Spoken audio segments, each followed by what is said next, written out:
Hello students, welcome back to our channel.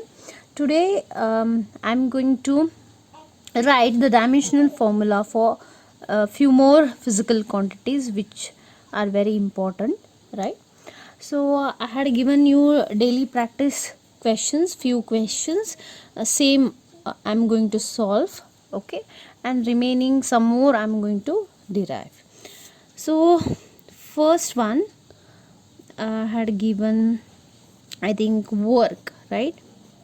So work physical quantity, its physical formula is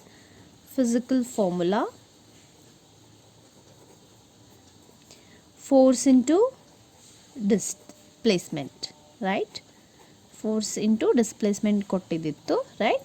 so ಅದರ physical formula ಇದು. So ಹಾಗಾದರೆ dimensional formula ಹೇಗೆ ಬರೆಯೋದು ಅಂತ ನೋಡೋಣ. How to write dimensional formula. So dimensional formula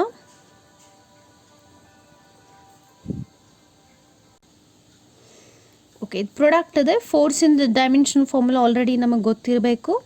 so ಏನದು force in dimension formula. So ವರ್ಕ್ನ ನಾನು ಡಬ್ಲ್ಯೂ ಅಂತ ರಿಪ್ರೆಸೆಂಟ್ ಮಾಡ್ತೀನಿ, ಅಥವಾ ವರ್ಕ್ ಅಂತಲೇ ಬರಿಬಹುದು. We can write it as work itself. So work ಫೋರ್ಸಿಂದ ಏನಿದೆ dimensional formula, L1 M1 T raised to -2, correct. Into displacement ಅಂದರೆ ಲೆಂತ್ ಬರುತ್ತೆ. ಲೆಂತ್ ಅದು displacement means nothing but length. So L1 M0 T0, okay. So product ಇದೆ. So base same ಇದ್ದಾಗ power ಏನು ಮಾಡಬೇಕು, add ಮಾಡಬೇಕು. When base is same you are going to add the power. 1 + 1 2, here I am writing directly 1 + 0 1 T raised to -2, okay. So this is the dimension formula for work, right? So we can write its SI unit. SI unit is C. From its formula I am going to write its SI unit. So work is equals to F into S. S andre displacement illi. S means displacement. So what is the unit for force? We have taken it as Newton, N, and for displacement it is M. So SI unit for work is Newton meter.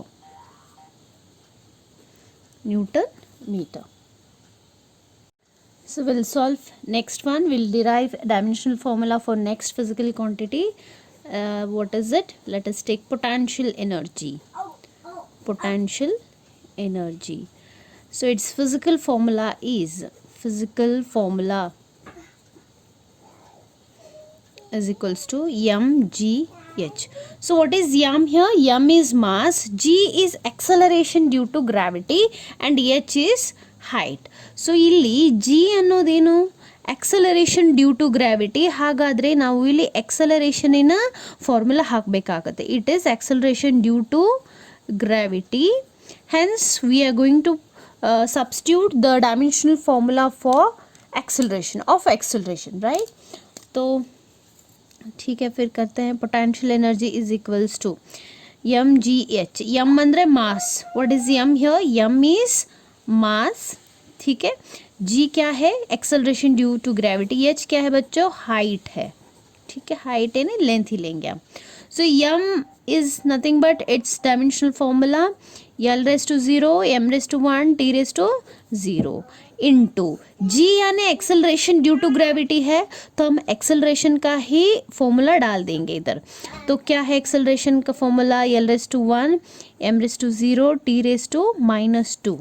और H क्या है बच्चों इधर? H एक height है. Height यानी length हो गया, तो लेंथ एक बार m0 टी रेस टू 0.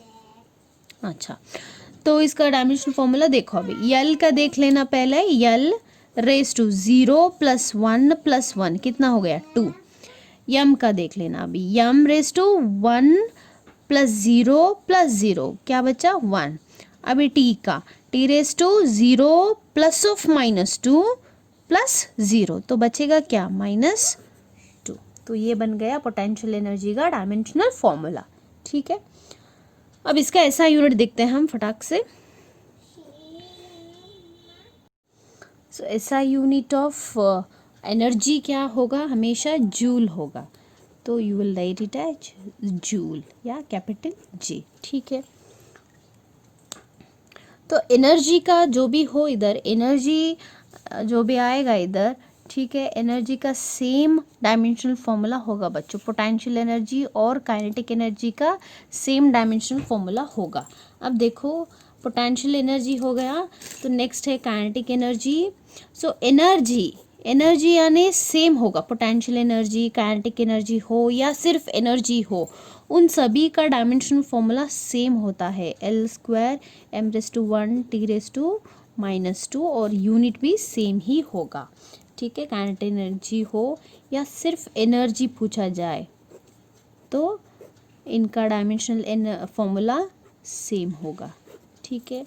सो आपको 1 मार्क्स के लिए क्वेश्चन पूछा जा सकता है कि name the physical quantity which have same dimensional formula. तो क्या लिखोगे, पोटेंशियल एनर्जी या काइनेटिक एनर्जी या फिर सिर्फ एनर्जी हो, ठीक है।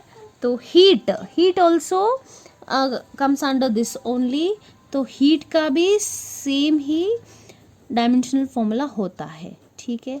So these are some of the physical quantities which have same dimensional formula, ठीक है। So you may get 1 marks question, name the physical quantities which have same physical same dimensional formula. तो आप लिख सकते हो पोटेंशियल एनर्जी, काइनेटिक एनर्जी या सिर्फ energy या हीट, ठीक है। Now will see for pressure. Pressure का फिजिकल फॉर्मूला क्या है, फोर्स पर एरिया। तो डायमेंशनल फॉर्मूला कैसे लिखेंगे हम लोग,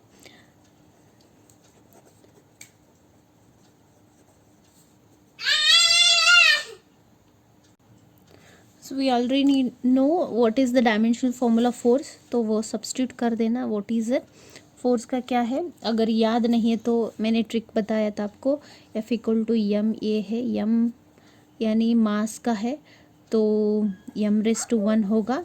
a यानी उसका यूनिट देकर आप लिख लेना, m²⁻² होगा, इसका तो kg है, ठीक है।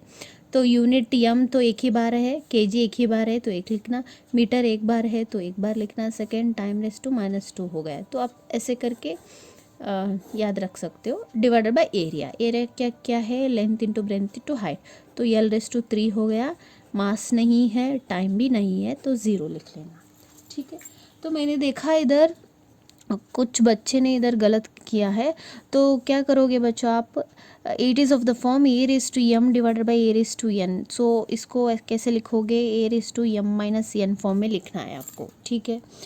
तो देखो इधर यल का देख लेना पहले, यल एक बार लिख लो, 1 A-3 ऊपर चला गया, A3 ऊपर चला गया तो -3 बन जाएगा, स्क्वायर ब्रैकेट डालना ज़रूरी है बच्चों। m1 0 है ये, तो कुछ बदलेगा नहीं, ऐसा ही रहेगा। A भी 0 है, ये कुछ बदलेगा नहीं, वैसा ही रहेगा। तो इसको हम कैसे लिखेंगे, अभी स्क्वायर ब्रैकेट डाल लेना, L⁻1 - 3 यानी -2 हो गया, m⁻1 T⁻²। तो ये बन गया प्रेशर का डायमेंशनल फॉर्मूला, ठीक है। ऐसे लिखना है आपको, जब भी आपको ऐसे रेशो मिलेगा बच्चों ऐसा ही करना है, ठीक है। ये डायमेंशन को आपको ऊपर भेजना है, बस ये फॉर्मूला याद रख लेना, ठीक है। तो इसका ऐसा यूनिट क्या बनेगा, ऐसा यूनिट है तो फोर्स बाय एरिया है ये, तो इसका फोर्स का यूनिट क्या है, न्यूटन है, और एरिया का मीटर स्क्वायर है, तो न्यूटन पर मीटर स्क्वायर बोलोगे। इसको कैसे रीड करोगे, न्यूटन पर मीटर स्क्वायर, ठीक है, मीटर स्क्वायर या स्क्वायर मीटर ऐसे भी बोल सकते हो, ठीक है। या इसको ऐसे भी लिख सकते हो, m⁻², ये ऊपर चला जाएगा तो -2 बन जाएगा, ठीक है। So further will see some other physical quantities dimensional formula.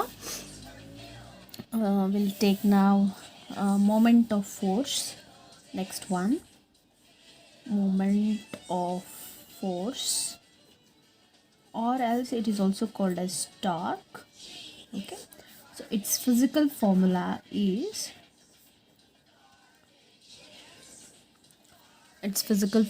is force into length, So it's very simple, you can do by your own. Okay, so force is m into a, so l raised to 1, m raised to 1, t raised to minus 2, and length is l raised to 1, m0, t raised to 0. now product, since it is product तो power को add कर देंगे, 1 + 1 2, 1 + 0 1, -2 + 0 is -2. then its SI unit is, so torque ಇಂದು force into length ಅಂದರೆ first force ಇಂದು unit ಬರೀತೀರಾ newton, length ಇಂದು metre, so it would be newton metre. Okay, acha, next one we'll see for the next physical quantity. We'll take angle. Okay, angle. So what is the formula for angle? Physical formula for angle, we know that it is arc by radius, arc length by radius. Okay, it's arc length by radius, right? So arc length मतलब length हो गया, radius भी length हो गया, length by length.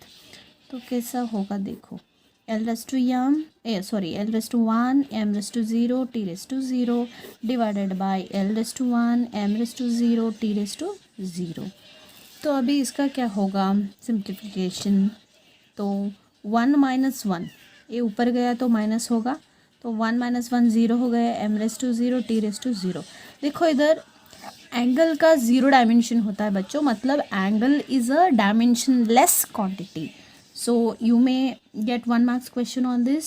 Mention the physical quantity which is dimensionless, ऐसे पूछ सकते हैं. तो एंगल इज़ अ डायमेंशनलेस, मतलब डायमेंशन नहीं है, डायमेंशनलेस क्वांटिटी है एंगल, ठीक है. बट इट हैज़ यूनिट, तो इसका यूनिट क्या होगा, unit of angle is radian, ठीक है, रेडियन, या simply will write it as RAD, rad. Okay.